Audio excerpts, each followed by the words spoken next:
Hey guys, welcome back to Counterside. In today's video, I want to go through a tier list, which is probably the most reliable one that I've found for the game. Now, if you go to pridewen.co, this is where it is. I'll leave a link to it in the description. Before we even get into it, I wanted to look at the team and give massive shout outs.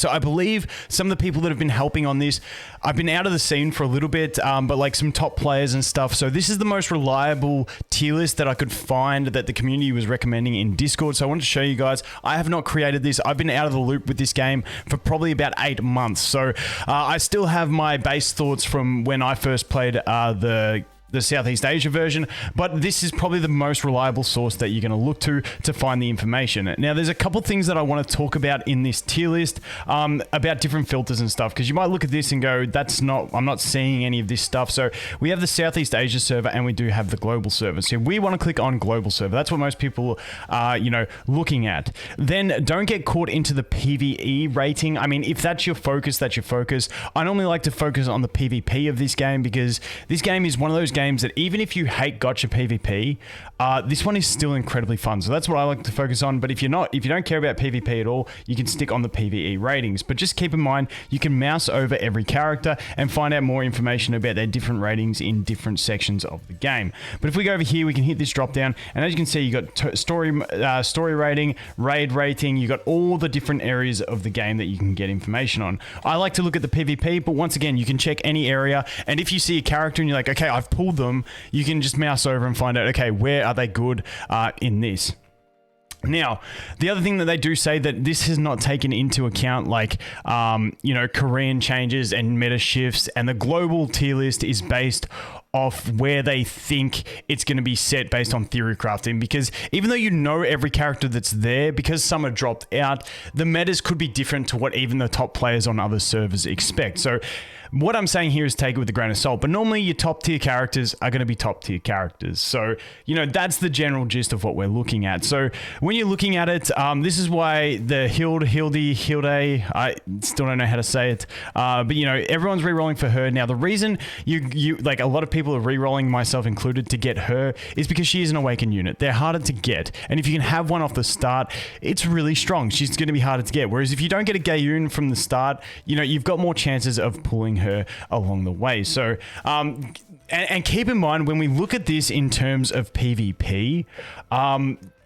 PvP has, I love this game's PvP system. It has a sort of a ban list, if you will, but it's not a ban list. They'll sort of increase deployment cost of some characters and reduce deployment costs of other characters and other little bits and pieces to try and balance out the PvP meta, like the PvP seasons, based on what the meta is and what people are using, and then keep it like spicy so that the overpowered units don't just stay overpowered and you have to have them. Now, it can be frustrating if you build one of the overpowered units and they get banned, but like in the long run of the game, once you've been playing it for a longer period of time and you get used to it, and you've got more characters built, then it actually became more fun to me with the ban list, when you can flex around different units. However, like I said, at the start it could get really annoying. For instance, I'll probably build Gayun straight up because I'll guarantee that my account has her, because I'll get her from the 30 reroll summon, and she's gonna get banned hard because she's just so strong in PvP. But this is what it is. I remember on Southeast Asia,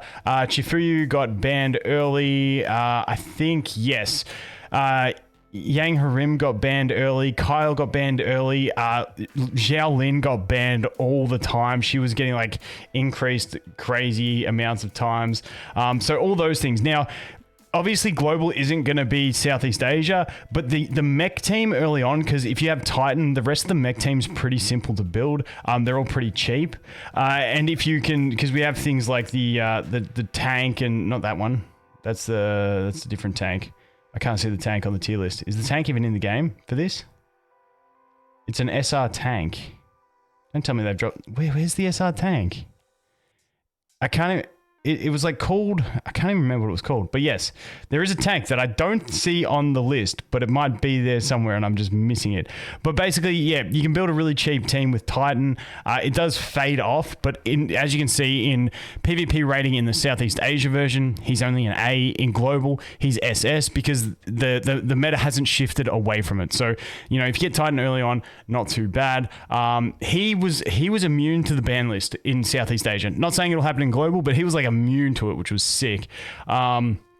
But yeah, this gives you a rough look. Like Gayun, just crazy damage, crazy stuns, really good tank. Obviously, the Awakened unit has the extra benefits.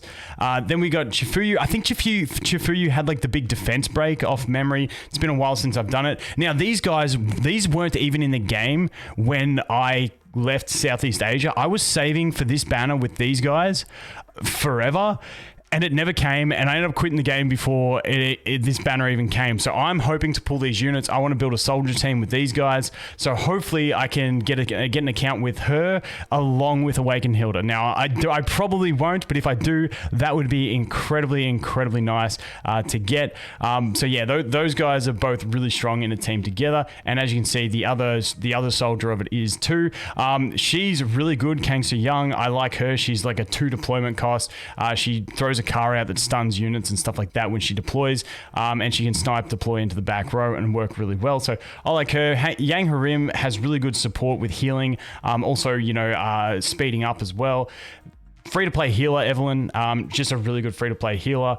Moving past that, who else? Kyle is crazy. He drops an extra shield that people have to attack. He's just a really good unit. He will normally find himself on the ban list as well.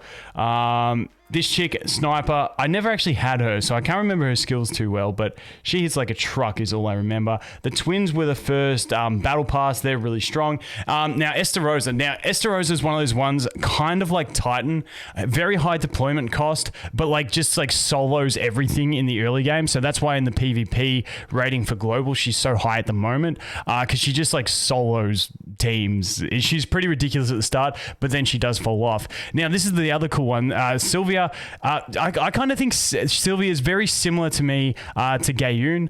They have fairly similar kits. She does buff your mechs as well. But yeah, she was super good at the launch. Then we got Rosaria. Now, she is that first banner. And like I said, of the banners that are out there, Rosaria is the one I go for. The other one is Karen Wong. And you can see she's not quite as strong. Rosaria, at the start, honestly, the flying units really... just people aren't building teams to sort of counter flying because there isn't too many flying units unless you have something like Evelyn.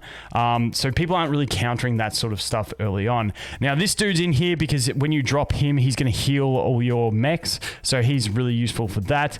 She just had really solid deployment damage and I think a pretty low deployment cost. She is going to fit into the soldier teams. I really liked Ingrid. If you watch my older content, I had Ingrid in my team because she's a 2 deployment cost. You can drop her on the back row and she's really distracting and she was just really fun. I'm loving seeing that in SEA she's actually gone up the ranks because this was before anyone like had tier lists and I was like, I just like the idea of Ingrid. You can deploy her in the back row and she's just really annoying. So I'm rapt to see her up there on this list, to be honest, because she's wicked.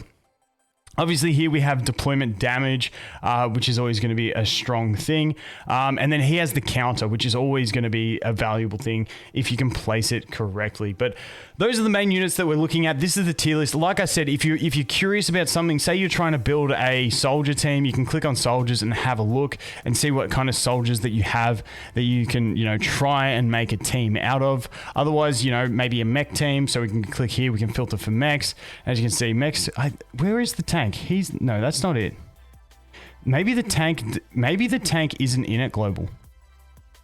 Maybe it's not in it global. But I could be wrong. I should just look at the game. But, that's a good way to look at it. Like I said, filter for what you want. Also, in the future, once you start getting into raid and maybe like I want to build a character, I want to help my raid team out, you can go in here and you can check out raid ratings. Now, things like Lin Zhen are going to be fantastic because she gives you, with her ultimate, she's going to give you extra deployment energy, which means you can get more units out faster and keep rolling through and stuff like that. So it's a really, really well-constructed tier list. I absolutely love it. I was really interested to see what some of the top players had put for like PvP ratings on global, and I was really rapt to see it. It looks like a pretty tidy list. It's fairly in check with what I experienced on Southeast Asia myself. This dude was an absolute beast on Southeast Asia early on. Like everyone was using him. He was like the best tank, but obviously because we have Awakened Hilda in there, he's not going to be as relevant because a lot of people are going to have the better tanks to bring into the game. What else was there? Who else did I really like? For free-to-play players, like budget units to throw in, we got Cindy Looper and we got Irie. Now, these were both really strong early on because they were really easy to max out. I really like Elizabeth. She's obviously fallen off in the meta. I think Elizabeth, if she had one less deployment cost, I think she'd be fantastic. She's just a bit expensive at 4 deployment cost. And you know, she's one of those ones that deals a truckload of damage when she drops, but she's just a little bit too expensive. But she can definitely catch players out. If you're not ready, if you group a bunch of units up and they just drop her on top, you're pretty well dead. Who else was a fun unit? This chick, she got buffed in one, and that's the other thing. Like I said at the start, keep in mind if they buff a unit on the ban list, I call it the ban list. I can't remember what it's actually called, but if they buff a unit, like they become ridiculous. Like they buffed her. I think they reduced her deployment cost by 2 one time, and she was just like sit there and just nuke everything. So yeah, there's a lot of changes that can happen to it, but obviously, you know, I'll try and cover it. I'll see how up to date I can keep with it, see how relevant I can be in PvP, and if I can be decent at PvP on global, I will keep you guys updated with different ban lists and what my thoughts are on tier lists based off the ban list each season. But you know, until then, this is just a great guide to look at for just general PvP ratings and stuff like that. But anyway, guys, thanks for watching. Hope you have an awesome day, and I look forward to seeing the next one. Cheers.